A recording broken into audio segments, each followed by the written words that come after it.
نامەیەک ئاڕاستەی بەڕێز حەیدەر عەبادی سەرۆکی ئەنجومەنی وەزیرانی عێراقەکەین.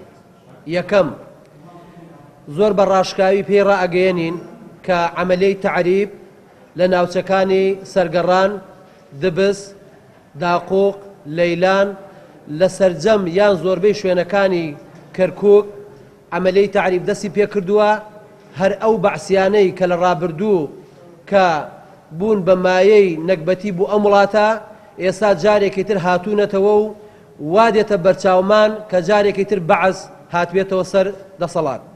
دووەم، دابەشکردنی زەوی وزار لە کەرکووک و لە قەزا و ناحیەکانی دوور لە یاسا، دوور لە ئاگاداری دەوڵەت، ئەمەش بۆتە ئەوەی کە تەنانەت ژیان و پەیوەندی کۆمەڵایەتیش لە ناوچەکە تێکەدا.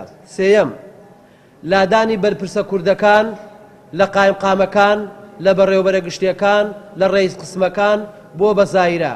ئەمەش پێچەوانەی دەستور و پێچەوانەی هەموو بنەما یاسایەکانە. یان چوارەم، بەکارهێنانی ناوی حەشدی شەعبی و بۆ ژیان فەرمانگەکان و ئەزیەتدانی بەشێ لە بەرپرسەکان و تەنانەت هاوڵاتیانش. پێنجەم، لێرە و لەوێ ئەبینین بەبێ فەرمانی دادوەر خەڵک ئەگیرێ و خەڵک ڕفێنراوە. تا ئێستا خەڵک هەیە تا ئەم دەقەیەش بێسەر و شوێنە. شەشەم، داواکارین سەرۆکی وەزیران پابەندی دەستور و مادە دەستوریەکان بێ، بە تایبەتی بۆ ناوچە جێناکۆکەکان